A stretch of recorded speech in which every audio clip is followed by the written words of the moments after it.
The bullet grazed Xavier Keller's shoulder at the exact moment his horse's front leg buckled beneath him, and he knew immediately that both wounds were serious enough to kill if left untended. The July sun beat down mercilessly on the Nevada desert as he dismounted, his shirt already dark with blood, and ran his hands along the buckskin gelding's trembling foreleg to find the gash that cut deep into the tendon just above the fetlock.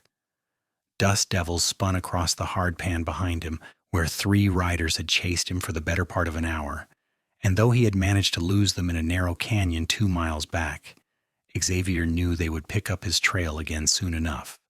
The horse, a faithful companion he had raised from a colt 5 years ago and named Ranger, whickered softly and pressed his nose against Xavier's chest as if apologizing for the injury that now made him lame. Xavier was 26 years old, a ranch hand who had made the mistake of witnessing a robbery in Carson City 3 days prior, and the men who wanted him dead were the kind who did not leave witnesses alive to testify.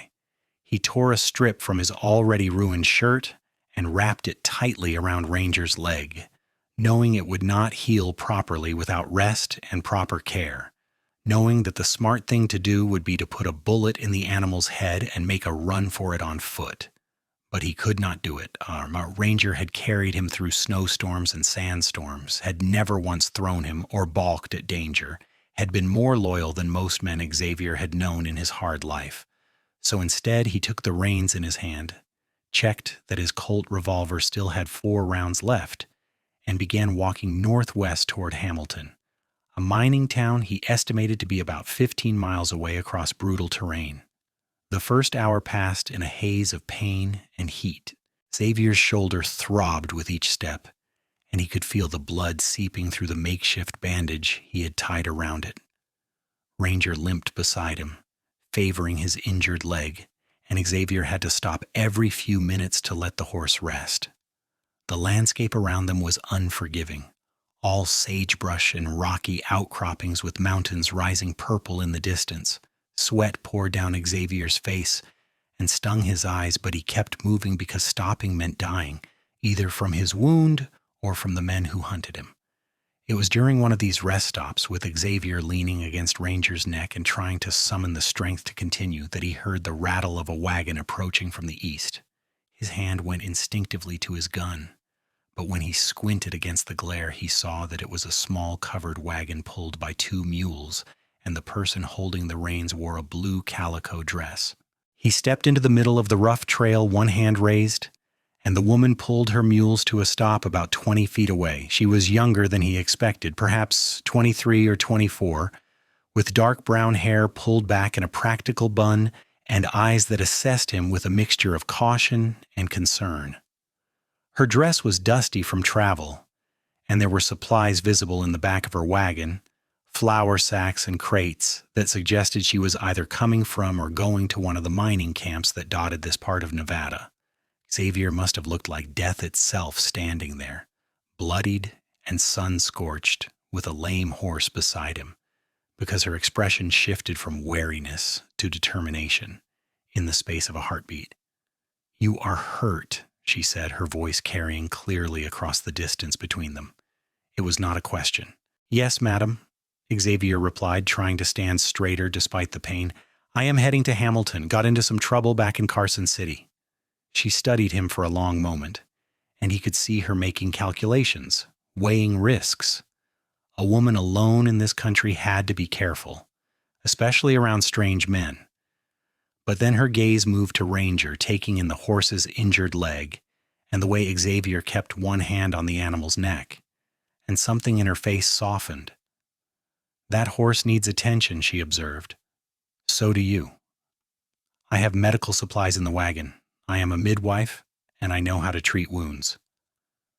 "I cannot pay you," Xavier said honestly. "I lost everything but my gun and my horse." "I did not ask for payment," she replied, and there was a firmness in her tone that told him she was not a woman who made offers she did not mean. She set the brake on her wagon and climbed down, moving with practiced ease. As she approached, Xavier could see that she was pretty, in an understated way, with a dusting of freckles across her nose, and a mouth that looked like it smiled often, though it was set in serious lines now. My name is Beatrice Jensen. I am traveling to Hamilton as well. There is a doctor there who needs supplies, and I am bringing them. Xavier Keller, he said, touching the brim of his hat with his good hand. I am grateful for your help, Miss Jensen. It is Mrs. Jensen, she corrected gently, and Xavier felt his stomach drop even as she continued. Though I am a widow. My husband died 2 years ago in a mining accident near Virginia City. She gestured for him to sit on a flat rock nearby, and Xavier lowered himself carefully while Beatrice returned to her wagon to retrieve a medical bag. Ranger stood with his head hanging low, exhausted and in pain, and Xavier reached out to stroke the horse's nose. We're going to get you fixed up, boy, he murmured. Just hold on a little longer. Beatrice came back with her bag and a canteen of water, and she knelt beside Xavier to examine his shoulder. Her hands were gentle but efficient as she cut away the bloody fabric of his shirt, and her intake of breath told him the wound looked as bad as it felt. The bullet went clean through, she said after a moment. That is fortunate, but this needs to be cleaned and stitched or infection will set in. Do what you need to do, Xavier said through gritted teeth. She worked quickly, pouring whiskey from a small bottle over the wound that made Xavier see stars, then threading a needle with steady hands. The pain of the stitching was intense, but Xavier had been hurt before and he knew how to breathe through it. What surprised him was the running commentary Beatrice kept up while she worked.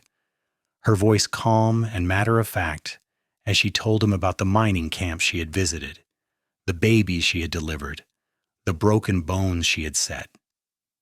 It was a distraction technique, he realized, meant to keep his mind off the needle piercing his flesh, and it worked better than he would have expected. When she finished with his shoulder, binding it with clean cloth, she stood and moved to examine Ranger. Xavier watched as she ran her hands along the horse's leg with the same gentle competence she had shown with him, her brow furrowed in concentration. This is a deep gash, she said finally. The tendon is damaged but not severed. With rest and proper care, he might heal well enough to carry light loads, but he will always have a slight limp. He will heal, though? Xavier asked, and he heard the desperate hope in his own voice. Yes, Beatrice said, meeting his eyes. He will heal.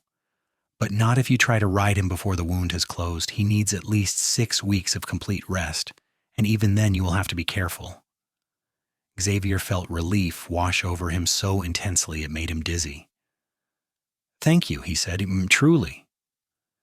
Beatrice cleaned and bandaged Ranger's leg with the same thoroughness she had shown Xavier, then stood and wiped her hands on a cloth. You said you were heading to Hamilton, she said. How are you planning to get there with a lame horse? Walking, Xavier replied simply. I will not leave him behind. Something flickered in Beatrice's eyes, an emotion Xavier could not quite name. She looked at him for a long moment, then at Ranger, then back at him. It is 15 miles to Hamilton, she said. In this heat, with your injuries, you will be lucky to make it 5 miles before you collapse. And those men you mentioned, the ones from Carson City, they will catch up to you long before that.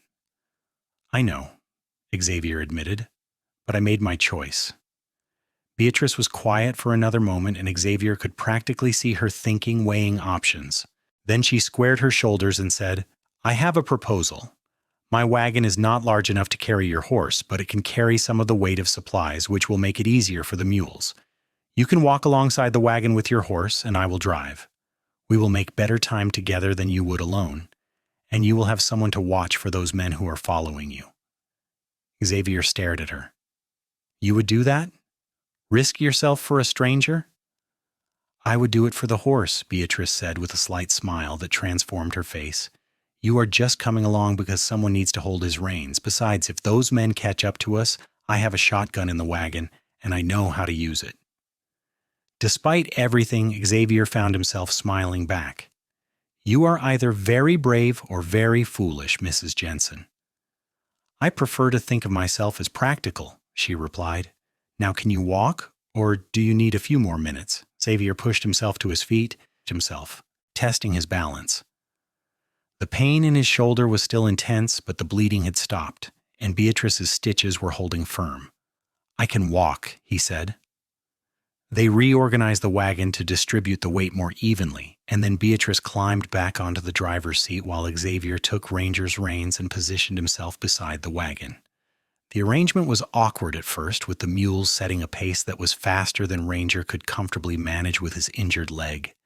But Beatrice proved to be an excellent driver who adjusted their speed without Xavier having to ask. As they set off across the desert, the sun beginning its slow descent toward the western horizon, Xavier found himself studying the woman who had so unexpectedly come to his aid. She sat straight-backed on the wagon seat, her hands confident on the reins, her eyes scanning the landscape ahead with the alertness of someone who had learned not to take safety for granted. There was a competence about her that Xavier admired, a self-sufficiency that spoke of someone who had learned to rely on herself. He wondered about her husband, about the life she had led before becoming a widow, about what had brought her to this hard country where women were scarce and danger was common. As if sensing his gaze, Beatrice glanced over at him. "You should conserve your strength," she said. "We have a long way to go." "I was just thinking," Xavier said, "that you must have a story worth hearing, Mrs. Jensen. Not many women travel these roads alone." "Not many men refuse to abandon a lame horse either," she countered. "It seems we both have our peculiarities." They fell into silence after that, but it was a comfortable silence, the kind that develops between people who understand that conversation is not always necessary. The landscape rolled past them slowly, the desert beginning to glow gold and orange as the sun sank lower. Xavier's shoulder ached with every step, and he could see that Ranger was struggling despite their slow pace, but he kept moving because Beatrice was right. Stopping meant dying, and he had too much to live for even if he could not quite say what that was anymore. It was nearly dusk when Beatrice spoke again. "We should make camp soon," she said, gesturing toward a cluster of rocks off to the left that would provide some shelter. "The mules need rest, and so does your horse. And so do you, though I suspect you will argue about that." "I was going to say we should keep moving," Xavier admitted. "Which would be foolish," Beatrice said bluntly. "You are swaying on your feet, your horse is about to collapse, and traveling in the dark in this country is a good way to break an ankle or worse. We make camp, we rest for a few hours, and we start again before dawn. That is the sensible approach." Xavier wanted to argue, wanted to insist that they could not afford to stop, but his body was betraying him with exhaustion and pain, and he knew she was right. "You are a bossy woman, Mrs. Jensen," he said, but there was no heat in it. "I am a practical woman," she corrected, and there was that smile again, quick and genuine. "There is a difference." They pulled off the trail and made camp in the shelter of the rocks, and Beatrice proved to be as efficient at making camp as she was at everything else. She unhitched the mules and hobbled them where they could graze on the sparse grass, then started a small fire using dried sagebrush and the coal oil she kept in her wagon. Xavier tended to Ranger, checking the bandage on the horse's leg and making sure he had water from Beatrice's supply. The horse was in bad shape, his eyes dull with pain and exhaustion, and Xavier felt a surge of guilt for putting the animal through this ordeal. "He is strong," Beatrice said quietly, coming to stand beside Xavier. "He will make it. Animals have a will to live that surprises people sometimes." "I have had him since he was a colt," Xavier said, his voice rough. "Raised him myself, trained him myself. He has never let me down, not once. I could not just shoot him and move on like he was nothing." "I know," Beatrice said, and when Xavier looked at her, he saw understanding in her eyes. "I understand that kind of loyalty. It is rare, and it is valuable." They ate a simple meal of jerky and hardtack that Beatrice provided, washing it down with water that was warm from sitting in the sun all day but tasted like heaven to Xavier's parched throat. As the night settled around them and stars began to appear in the vast Nevada sky, Beatrice told him her story, her voice quiet but steady in the darkness. She had been born in Missouri, the daughter of a school teacher, and had married young to a man named Thomas Jensen, who dreamed of striking it rich in the silver mines of Nevada. They had traveled west in 1873 full of hope and plans, and for a while it seemed like those dreams might come true. Thomas found work in a mine near Virginia City, and Beatrice had established herself as a midwife, a skill she had learned from her mother. But then there had been a collapse, a tragic accident that killed Thomas and 5 other men, and Beatrice had found herself alone in a country that was not kind to widows. "I could have gone back to Missouri," she said, staring into the fire. "My family wrote to me, begged me to come home, but I had built a life here, and I was not ready to give it up. So I stayed, and I traveled between the mining camps, delivering babies and tending to the sick. It is not an easy life, but it is mine, and I have learned to find satisfaction in that." "You are a remarkable woman," Xavier said, and he meant it. Beatrice shook her head. "I am just doing what I need to do to survive. The same as you, the same as anyone out here.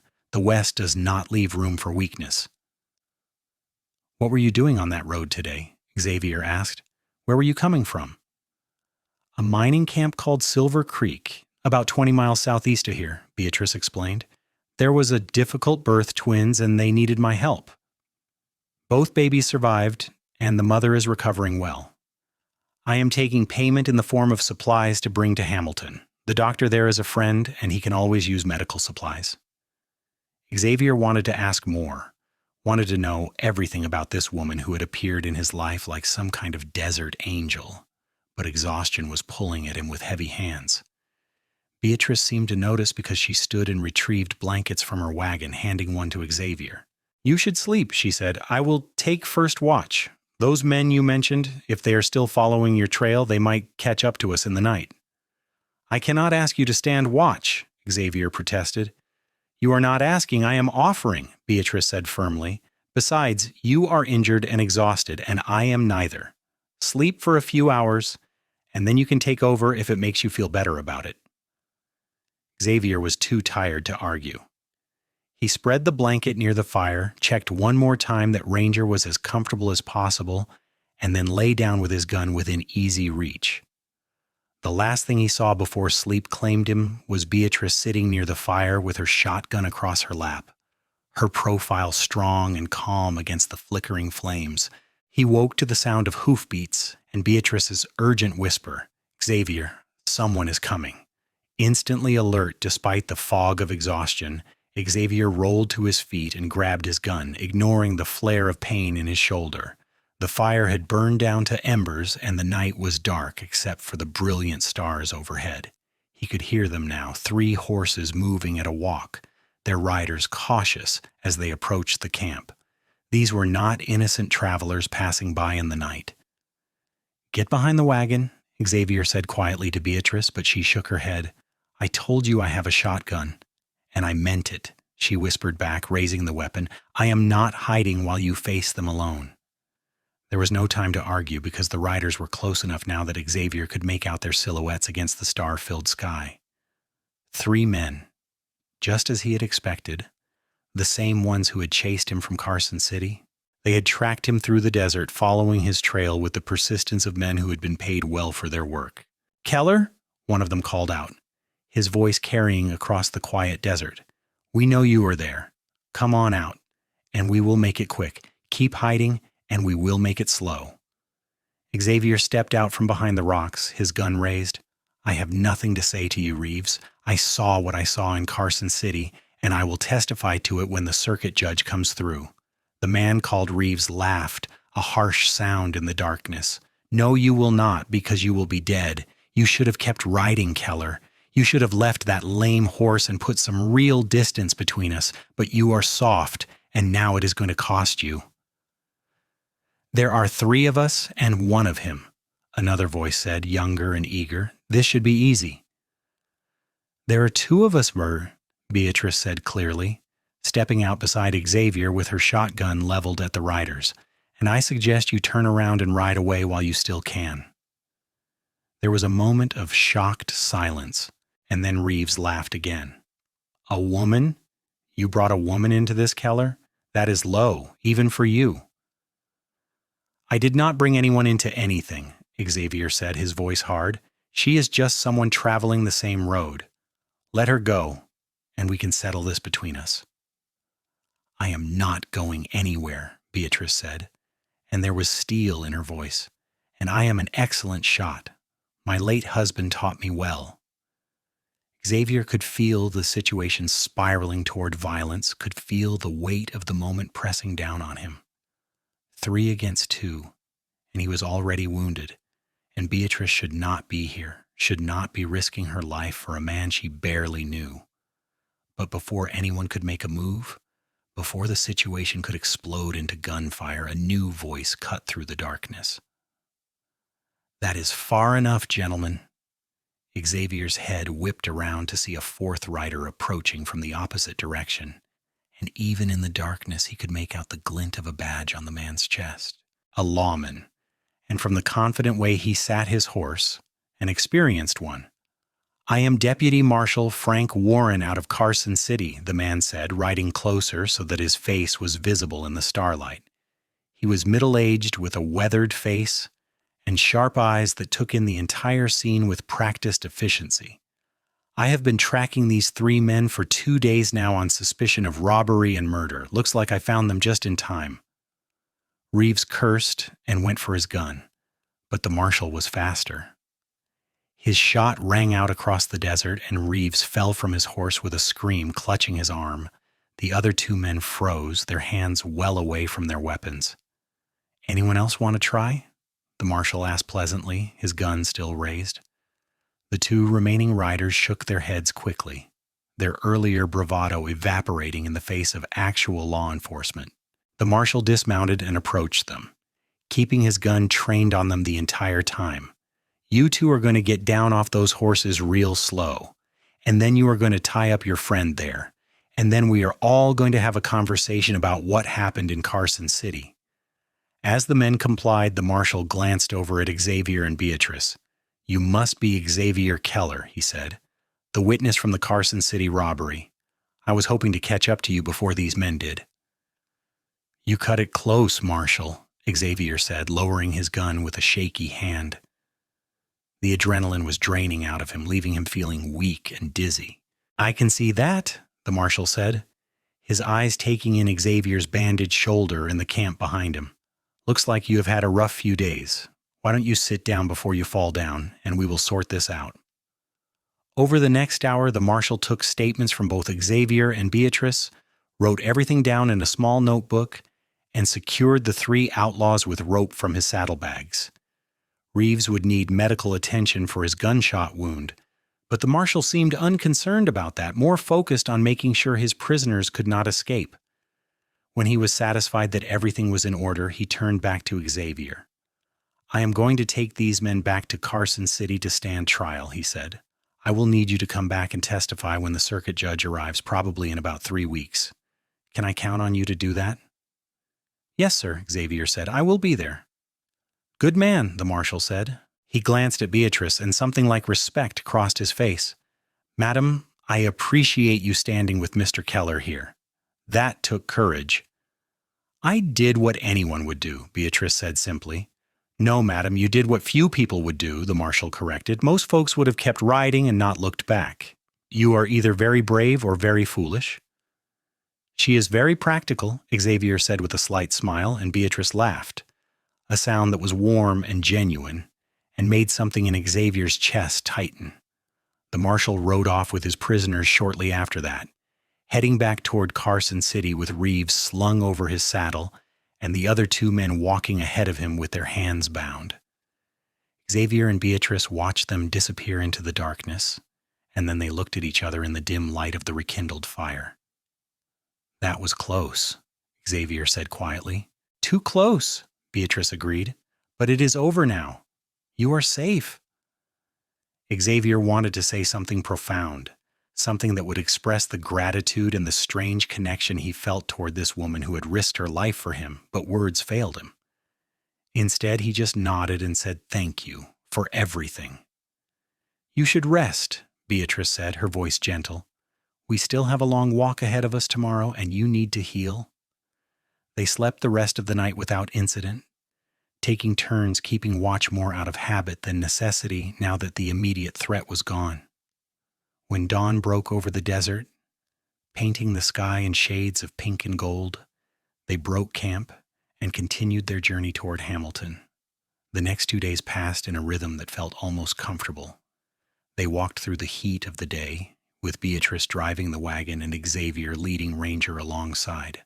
They talked about everything and nothing, sharing stories from their pasts, discussing their hopes for the future, learning each other in the way that travelers do when the miles stretch long, and there is nothing to do but talk.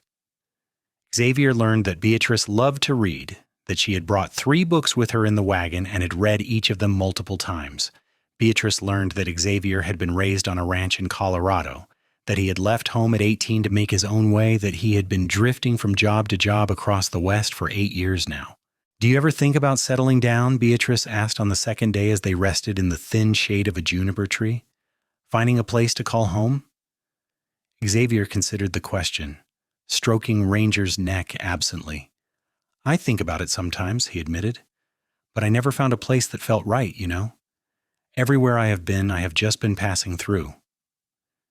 "Maybe you have not been looking in the right places," Beatrice suggested, "or maybe you have not found the right reason to stay." Their eyes met, and Xavier felt that strange tightness in his chest again, that sense of connection that had been growing steadily since they met.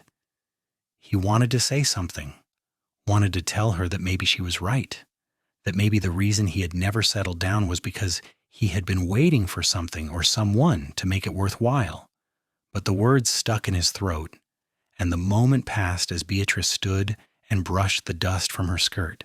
"We should keep moving," she said. "Hamilton is only about 5 miles away now. We will be there before dark."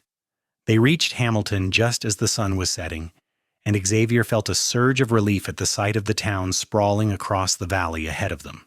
Hamilton had been a booming mining town in the late 1860s and early 1870s, and though the initial silver rush had faded, it was still a substantial settlement with a main street lined with businesses, a church, a schoolhouse, and dozens of homes spreading out in all directions. As they made their way down the main street, people stopped to stare at the unusual sight of a woman driving a wagon with a dusty, bloodied cowboy walking beside her leading a limping horse. Beatrice drove directly to a building with a sign that read, "Dr. Martin Reynolds, Physician," and pulled the wagon to a stop. A man emerged from the building, tall and gray-haired with kind eyes behind wire-rimmed spectacles. His face lit up when he saw Beatrice. "Beatrice," he said warmly, coming down the steps to greet her. "I was starting to worry. You are 2 days later than I expected." "I ran into some complications, Martin," Beatrice said, climbing down from the wagon. She gestured to Xavier. "This is Xavier Keller. He was wounded and his horse was injured, and I offered to help him get to town." Dr. Reynolds' professional eye took in Xavier's condition immediately. "You look like you have been through hell, young man. Come inside and let me examine you properly." "My horse," Xavier started to say, but the doctor was already calling to a young man who had been sweeping the boardwalk. "Billy, take this horse to the livery and tell Sam that it is to receive the best care and that I will be paying the bill. Tell him the horse has a tendon injury and needs complete rest." The young man hurried over and took Ranger's reins, and Xavier felt a pang as he watched his horse being led away. But the doctor was guiding him inside, and Beatrice was following. And soon Xavier found himself sitting on an examination table in a clean, well-lit office while Dr. Reynolds carefully removed the bandage from his shoulder. "Mrs. Jensen did excellent work here," the doctor said approvingly as he examined the stitches. "The wound is clean, and there is no sign of infection. You are very lucky she found you." "I know," Xavier said, glancing at Beatrice, who stood near the window. "I owe her my life." "Nonsense," Beatrice said, but she smiled. "You would have made it to town eventually." "Maybe," Xavier said, "but probably not alive." Dr. Reynolds cleaned and re-bandaged Xavier's shoulder, gave him some laudanum for the pain, and pronounced that he should make a full recovery as long as he rested and did not do anything strenuous for at least 2 weeks. When the examination was finished, Beatrice helped unload the medical supplies from her wagon while Xavier sat on a bench outside, feeling useless but too exhausted to argue. It was full dark by the time everything was settled, and Dr. Reynolds invited both of them to stay for dinner. His wife, a cheerful woman named Margaret, had prepared a substantial meal of roast chicken and vegetables, and Xavier ate until he thought he might burst. The food, the company, the sense of safety after days of danger and uncertainty, all of it combined to make him feel almost human again. After dinner, Dr. Reynolds offered Xavier a room in his home for the night. "You need proper rest," the doctor said firmly when Xavier tried to protest, "and your horse needs time to heal before you can move on. Stay a few days at least and let yourself recover." Xavier wanted to refuse, wanted to maintain his independence, but he was too tired, and his shoulder hurt too much to be stubborn. He accepted the doctor's hospitality with gratitude and was shown to a small but comfortable room on the second floor. As he was preparing to settle in for the night, there was a soft knock on the door. It was Beatrice. She stood in the hallway looking uncertain, which was so unlike her usual confident demeanor that Xavier felt a stab of concern. "Is everything all right?" he asked. "Yes," Beatrice said quickly. "I just wanted to check on you before I left. Make sure you had everything you needed." "Left?" Xavier repeated, confused. "Where are you going?" "I have a room I rent above the general store when I'm in Hamilton," Beatrice explained. "I will be staying there for a few days while I visit some patients and catch up on my work." Xavier felt a sudden, irrational panic at the thought of her leaving. For 3 days she had been a constant presence, had been the person who kept him alive and sane and moving forward. The idea of not seeing her tomorrow, of losing that connection, felt wrong in a way he could not quite articulate. "Will I see you again?" he asked, and he heard the vulnerability in his own voice. Beatrice's expression softened. "Of course you will," she said gently. "Hamilton is not that large a town, and I imagine I will be checking on your horse's progress regularly. Besides, Dr. Reynolds has invited me to dinner again tomorrow night, and I have a feeling you will still be here." "I will be here," Xavier confirmed. They stood there in the hallway for a moment longer, neither quite ready to say good night, and then Beatrice did something that surprised them both. She stepped forward and took Xavier's hand, squeezing it gently. "I am glad I found you on that road," she said quietly. "I am glad you refused to leave your horse. It says a lot about who you are." "I am glad you stopped," Xavier replied, his voice rough. "I am glad you took a chance on a bloodied stranger." Beatrice smiled, that warm, genuine smile that made her whole face light up, and then she let go of his hand and stepped back. "Good night, Xavier. Rest well." "Good night, Beatrice."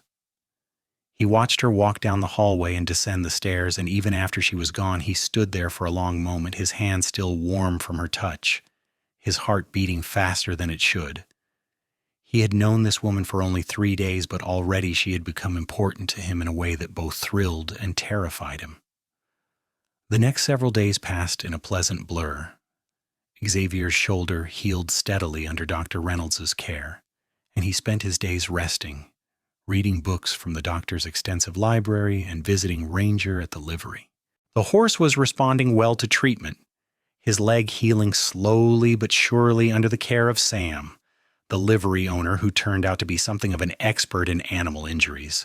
But the best parts of Xavier's days were the hours he spent with Beatrice. She came to Dr. Reynolds' house for dinner every evening, and afterward they would sit on the front porch and talk while the sun set over the mountains.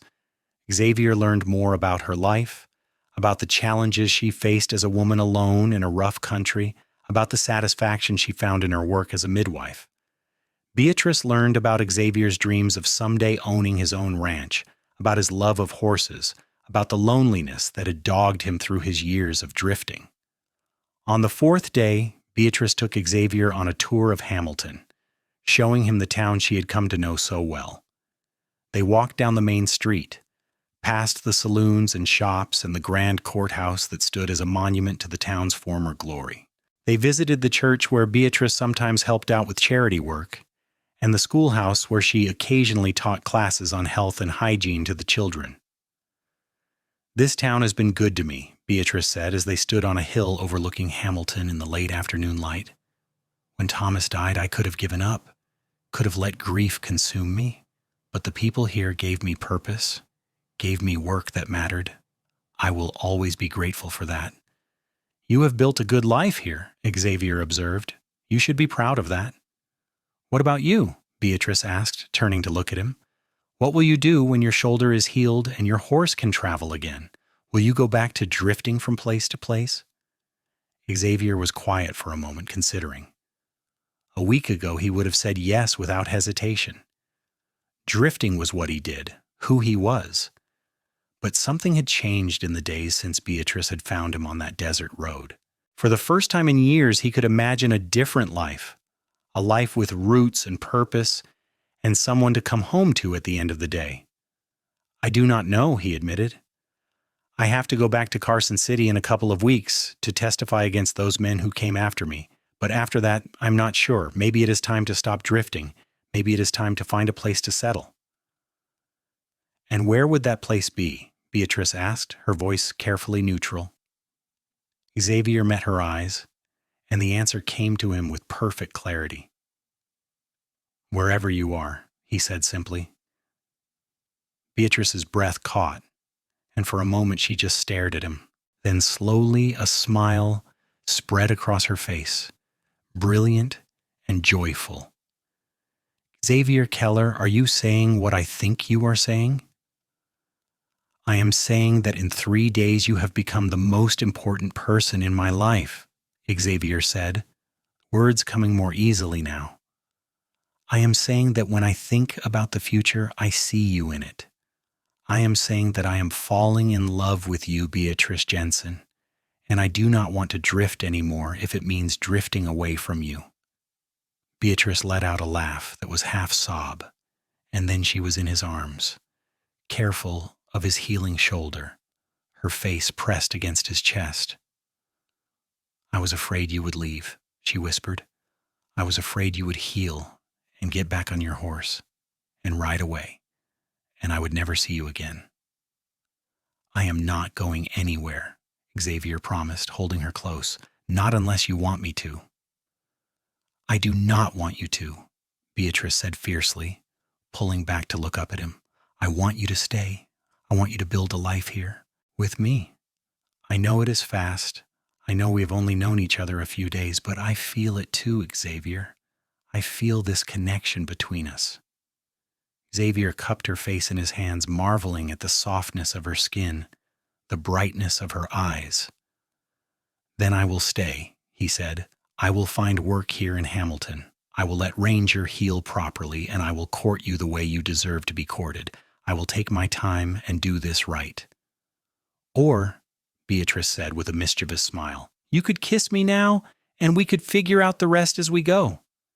Xavier laughed, and then he did exactly that. He kissed her there on the hill overlooking Hamilton as the sun set behind them, and it felt like coming home after a long journey. It felt like finding something he had been searching for without even knowing he was looking. It felt like the beginning of something wonderful. Over the next 2 weeks, Xavier and Beatrice's relationship deepened and grew. He found work at a ranch outside of Hamilton, doing light duties that would not strain his healing shoulder. The ranch owner, a man named Jack Sullivan, was impressed with Xavier's knowledge of horses and offered him a permanent position once he was fully recovered. Xavier accepted gratefully, seeing it as the foundation for the new life he was building. He and Beatrice spent every spare moment together, and what had started as attraction quickly blossomed into something deeper and more profound. They discovered that they shared the same values, the same dreams, the same vision of what a good life should look like. They talked about everything from the practical details of building a life together to the grand philosophical questions that kept them up late into the night. When the time came for Xavier to return to Carson City to testify, Beatrice insisted on going with him. They made the journey together, this time with Xavier riding a rented horse since Ranger was still healing, and Beatrice driving her wagon. The trial was brief and conclusive. Xavier's testimony, combined with evidence the deputy marshal had gathered, resulted in all 3 men being convicted of robbery and murder. Reeves was sentenced to hang, and the other 2 received long prison terms. On the journey back to Hamilton, as they camped under the stars, Xavier asked Beatrice to marry him. He did not have a ring, did not have much of anything to offer except himself and his promise to love her for the rest of his life. But Beatrice said yes without hesitation, tears streaming down her face as she kissed him and held him close. They were married a month later in the church in Hamilton, with Dr. Reynolds and his wife standing up as witnesses. It was a simple ceremony, but it was perfect because it was theirs. Beatrice wore a new dress she had sewn herself, pale blue with delicate lace at the collar and cuffs. Xavier wore his best clothes, clean and pressed, with a new hat he had bought especially for the occasion. The church was filled with people from the town, miners and merchants and families who had come to know Beatrice through her work and who welcomed Xavier as one of their own. After the ceremony, there was a celebration in the town square with music and dancing and food that the community had come together to provide. Xavier danced with his new wife under the stars, holding her close and marveling at how his life had changed in the span of just a few weeks. From a desperate man walking through the desert with a lame horse to a married man with a home and a future, it felt like a miracle. They moved into a small house on the edge of Hamilton that they rented with the intention of eventually buying. It was not much, just 3 rooms and a porch, but it was theirs, and they filled it with love and laughter and plans for the future. Beatrice continued her work as a midwife, traveling to the surrounding mining camps and ranches when she was needed. Xavier worked at the Sullivan Ranch, building a reputation as a skilled horseman and a reliable hand. Ranger recovered well from his injury just as Beatrice had predicted. He retained a slight limp, but it did not seem to bother him much, and Xavier was able to ride him again, though he was always careful not to push the horse too hard. The buckskin gelding seemed content in his semi-retirement, spending his days grazing in the pasture behind their house, and his evenings accepting treats and scratches from both Xavier and Beatrice. Life settled into a comfortable rhythm over the following months. Xavier and Beatrice grew into their marriage, learning each other's habits and quirks, navigating the challenges that came with blending 2 independent lives into one partnership. There were disagreements, of course, moments of friction when their strong wills clashed, but they always worked through them with honesty and respect and a fundamental commitment to each other. In the spring of 1876, Beatrice discovered she was pregnant. Xavier was overjoyed at the news, and perhaps a little terrified, but Beatrice reassured him with her calm competence.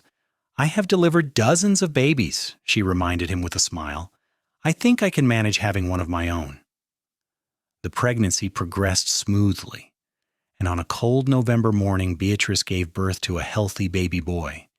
They named him Thomas after Beatrice's first husband, a gesture that Xavier suggested, and Beatrice accepted with tears of gratitude.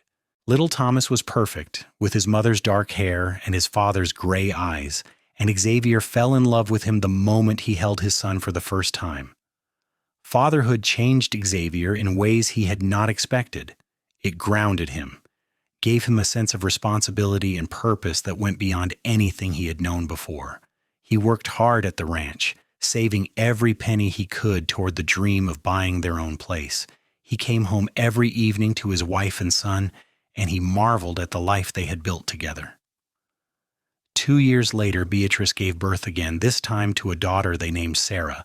She had her father's stubborn streak and her mother's determination, and she kept them both on their toes from the moment she could crawl. Xavier loved watching his children grow, loved teaching Thomas to ride, and helping Sarah take her first steps. Every moment felt precious, every day a gift he had not known he was missing until Beatrice had appeared in his life. In 1879, an opportunity arose that would change everything. Jack Sullivan decided to sell a portion of his ranch, 100 acres of good grazing land with a creek running through it, and a small cabin that needed work. Xavier had saved diligently over the years, and with Beatrice's encouragement, he made an offer. After some negotiation, they came to an agreement, and suddenly Xavier and Beatrice were landowners with a place of their own to build their dreams on.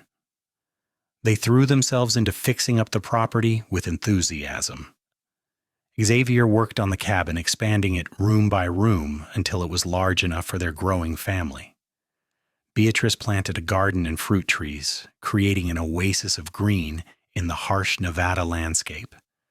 Together they built corrals and a small barn, acquiring a few horses and some cattle to start building a herd. The work was hard, but it was satisfying in a way that Xavier's previous life had never been.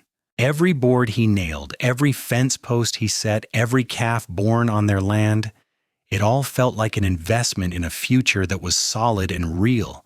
He was no longer drifting, no longer searching. He had found his place, and it was here, with Beatrice and their children, on this patch of land they could call their own. Life was not without its challenges. The Nevada climate was harsh, with scorching summers and bitter winters. There were droughts that tested their water supply and hard years when the cattle prices dropped and money was tight. But Xavier and Beatrice faced every challenge together, their partnership growing stronger with each obstacle they overcame. In 1882, Beatrice gave birth to their third child, another son they named Daniel. By this time, Thomas was 6 and Sarah was 3, and they were both excited to have a baby brother. The house rang with the sounds of children playing, of laughter and arguments, and all the noise that comes with a growing family. Xavier found himself transformed from the solitary drifter he had once been into a man whose life revolved around his wife and children. The years passed in a blur of seasons and celebrations. Thomas grew into a serious boy who loved horses as much as his father did. Sarah proved to be fearless and adventurous, always ready to explore and question everything. Daniel was the peacemaker of the family, gentle and thoughtful, with a gift for seeing both sides of any dispute. Xavier continued to work with horses, developing a reputation throughout the region as a skilled trainer. People brought their difficult horses to him, and he worked with them patiently, using the gentle methods he had learned over years of experience. It brought in good money, and combined with the income from their small cattle operation and Beatrice's continuing work as a midwife, they built a comfortable life. In 1885, when Thomas was 9, Xavier began teaching him seriously about horses and ranching. Father and son would spend hours together in the corrals, with Xavier passing on everything he knew about reading a horse's behavior, about training and care and respect for the animals they worked with. Thomas soaked it all up eagerly, proving to have a natural talent for the work. Sarah, not to be left out, demanded to learn as well, and Xavier discovered that his daughter had an even better seat than his son and no fear whatsoever. He taught her alongside Thomas, proud of both his children and the way they were growing into capable, confident young people. Beatrice continued her work throughout the region, and Xavier worried about her traveling alone, but she always reminded him that she had been doing this work long before she met him and was perfectly capable of taking care of herself. Still, whenever possible, Xavier accompanied her on her rounds, and those trips became some of their favorite times together, riding side by side through the beautiful Nevada landscape, talking and laughing and simply enjoying each other's company. Their marriage continued to deepen with each passing year. The passionate love of their early days matured into something even more profound, a partnership built on mutual respect, shared goals, and a deep affection that only grew stronger with time. They had their disagreements, their moments of frustration, but they always came back to each other, always remembered that they were on the same team. In 1888, Ranger died peacefully in his sleep at the age of 19. Xavier found him in the pasture on a spring morning, lying as if he had just decided to rest and never woke up. He buried the horse on a hill overlooking their ranch with a simple wooden marker, and he cried for the first time in years. Beatrice held him while he grieved, understanding without words what that horse had meant to him, how Ranger had been the reason they met, the catalyst for everything good in Xavier's life. "He gave you a gift," Beatrice said softly as they stood by the grave. "He was lame, and you refused to leave him, and because of that we found each other. He brought us together." "I know," Xavier said, his voice rough with emotion. "I will always be grateful to him for that." Life continued to move forward. Thomas, now 12, was already talking about expanding their operation, about buying more land and increasing their herd. Sarah, 9 years old, had developed a love of reading and spent hours poring over every book she could get her hands on. Daniel, at 6, showed signs of being interested in medicine, often accompanying his mother on her rounds and asking endless questions about healing and caring for the sick. In 1890, when Beatrice turned 40, Xavier threw her a surprise birthday party that brought together friends from all over the region. The house was filled with people, with laughter and music and joy, and as Xavier watched his wife surrounded by the community that loved her, he felt a profound gratitude for the life they had built together. That night, after everyone had gone and the children were asleep, Xavier and Beatrice sat on their porch watching the stars just as they had on so many nights over the years. "Can you believe it has been 14 years since I found you on that road?" Beatrice asked, leaning against Xavier's shoulder. "Sometimes it feels like yesterday," Xavier said. "Sometimes it feels like a lifetime ago, but I remember every detail of that day. How scared I was, how desperate. How you stopped your wagon and offered help without knowing anything about me." "I knew enough," Beatrice said. "I knew that you were a man who would not abandon a lame horse and that told me everything important about your character."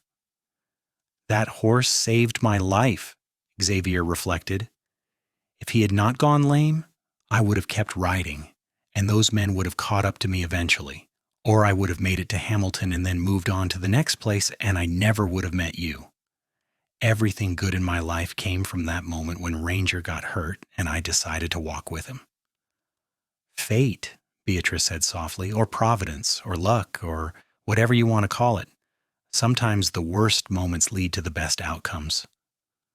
They sat in comfortable silence for a while, and then Xavier said, "I love you, Beatrice. I loved you that first day on the road, and I love you more with every day that passes. You are my heart, my home, my everything." "I love you too," Beatrice replied, turning to kiss him, "always and forever." The years continued to roll by, bringing changes and challenges and triumphs. Thomas married at 22, bringing home a lovely young woman named Emma who fit seamlessly into the family. They built a house on the far side of the ranch property and began raising horses together, expanding the operation Xavier had started. Sarah, defying convention, decided to attend a teacher's college in Carson City, determined to bring better education to the rural communities of Nevada. Daniel, true to his childhood interests, went to study medicine, eventually becoming a doctor who worked alongside the aging Dr. Reynolds. Xavier and Beatrice became grandparents in 1897 when Thomas and Emma welcomed a son they named Xavier after his grandfather. The old cowboy, who had once been content to drift from place to place, found himself crying with joy as he held his grandson, marveling at the generations that would carry forward the family he and Beatrice had created. As they grew older, Xavier and Beatrice gradually handed over more of the ranch operations to Thomas, while they stepped back to enjoy a quieter life. They spent their days working in the garden, riding through the property they loved, and visiting with their children and grandchildren. They had built something lasting, something that would endure beyond their own lives, and they took deep satisfaction in that accomplishment. In 1903, Hamilton organized a celebration for the town's 40th anniversary, and Xavier and Beatrice were honored as pillars of the community. At the ceremony, the mayor asked Xavier to say a few words, and the old cowboy, now 53 years old with silver threads running through his dark hair, stood before the assembled crowd with Beatrice by his side. 27 years ago, Xavier began, his voice still strong despite his age. "I was a man with nothing. I had a wounded shoulder, a lame horse, and men hunting me who wanted me dead. I should have died out in that desert, but I did not because a remarkable woman in a wagon stopped to help a stranger. That woman became my wife, the mother of my children, my partner in building the life you see before you today. Everything I am, everything I have accomplished starts with that day when I refused to leave my lame horse behind, and she walked beside me until we reached this town." He turned to look at Beatrice, in whose eyes were shining with tears. "You saved me," he said simply, "in every way that a person can be saved. Thank you for stopping that day. Thank you for taking a chance on me. Thank you for the life we have built together." The crowd erupted in applause, but Xavier only had eyes for Beatrice as he pulled her into his arms and kissed her, not caring who was watching. She kissed him back, and in that moment, they were not grandparents or pillars of the community or any of the other roles they played. They were just Xavier and Beatrice, still as in love as they had been on that day when they met on a dusty road in the Nevada desert. They lived many more years together, growing old side by side. They saw Sarah marry and have children of her own, saw Daniel establish his medical practice and become one of the most respected doctors in the territory. They watched their grandchildren grow and begin having children themselves, saw their family tree spread out in directions they could never have imagined. Through it all, they remained each other's constant companion, best friend, and true love. They took walks together every evening when weather permitted, still talking and laughing as if they were newlyweds instead of an old married couple. They held hands during church services and sat close together on the porch watching sunsets. They showed their children and grandchildren what a strong marriage looked like, what it meant to commit to another person and honor that commitment through all the ups and downs of life. When Xavier was 72 and Beatrice was 70, they took one last journey together, retracing the route they had walked that first time from the place where Beatrice had found him to Hamilton. It took them several days, traveling slowly in a comfortable wagon, stopping often to rest and remember. They stood on the hill where Xavier had first told Beatrice he loved her, and they laughed at how young they had been, how uncertain of the future. "We did well," Xavier said, looking out over the land they had come to know so well. "We built a good life, you and I." "The best life," Beatrice agreed, leaning against him. "I would not change a single thing." They returned home to find their family waiting for them, 3 children, 8 grandchildren, and 4 great-grandchildren, all gathered to celebrate their 50th wedding anniversary. The party lasted 2 days, with food and music and stories told around the fire about the early days, about Grandpa Xavier refusing to leave his horse, about Grandma Beatrice walking beside him all the way to town. Xavier and Beatrice lived several more years in contentment and peace, surrounded by the love they had created. When Xavier passed away quietly in his sleep at the age of 76, Beatrice held his hand and whispered that she would see him again soon. She followed him 3 months later on a spring morning very much like the one when they had first met, and their children buried them side by side on the hill overlooking the ranch they had built together. Their legacy lived on in their children and grandchildren and great-grandchildren, in the ranch that still bore the Keller name, in the stories told around dinner tables about the cowboy who refused to leave his lame horse and the woman who walked beside him.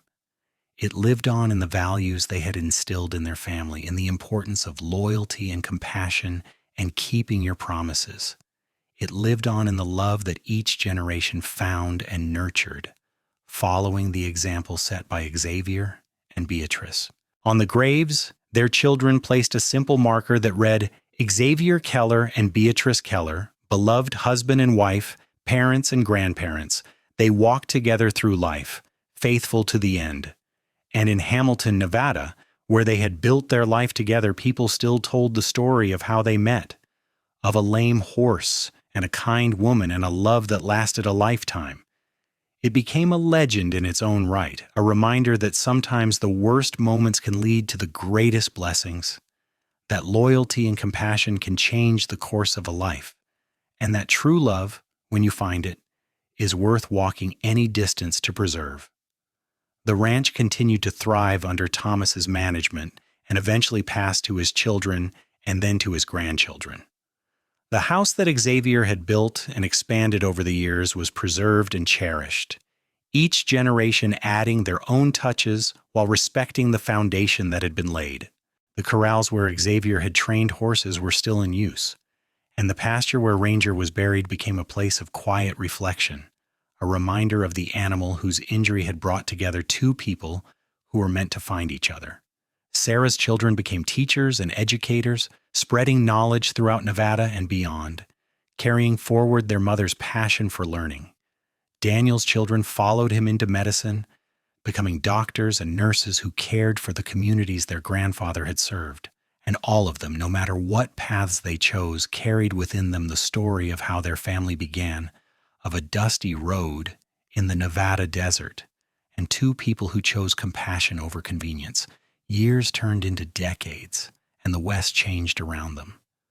The rough mining towns gave way to more settled communities.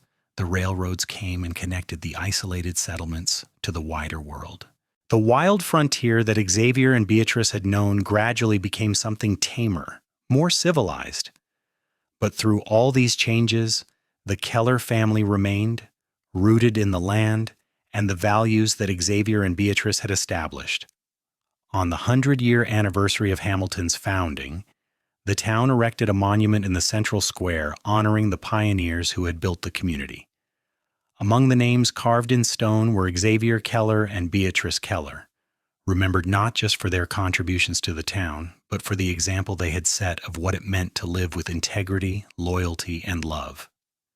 Their story became one of those tales that parents told their children, that grandparents shared with grandchildren, a story about the importance of doing the right thing even when it is difficult, about the value of compassion, about the unexpected ways that love can find us when we least expect it. It was a story about a lame horse and a man who refused to abandon it, about a woman who chose to help a stranger, and about the lifetime of happiness that grew from that single act of kindness.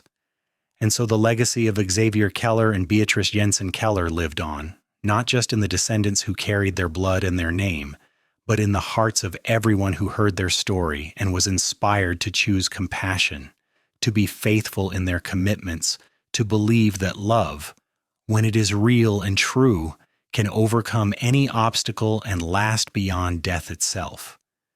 In the end, what had started with a wounded cowboy refusing to leave his lame horse had grown into something far greater than either Xavier or Beatrice could have imagined that first day on the desert road. It had grown into a family, a legacy, a story that would be told and retold for generations. It had proven that the smallest acts of kindness can have the most profound consequences, that loyalty and love are the foundations on which lasting happiness is built, and that sometimes the best things in life come from the moments when we choose to do the hard right thing instead of the easy wrong thing. Xavier Keller had been a drifter looking for a place to belong. Beatrice Jensen had been a widow trying to build a new life from the ashes of her old one. Together they had found everything they were searching for and created something beautiful that would endure long after they were gone. Their love story, born on a dusty Nevada road in the summer of 1875, had become the stuff of legend, a testament to the power of compassion, the strength of commitment, and the enduring nature of true love. And in Hamilton, Nevada, where their journey together had begun, people still remembered. They remembered the cowboy and his lame horse, the midwife with her wagon full of supplies, and the long walk that had brought them together.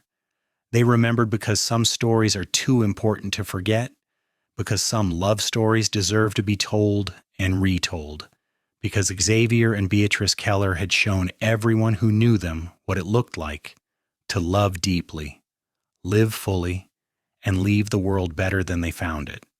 Their graves on the hill, side by side, just as they had walked side by side through life, became a place where young couples came to pledge their love, where families came to remember their heritage, where anyone who needed a reminder that true love exists could come and find hope.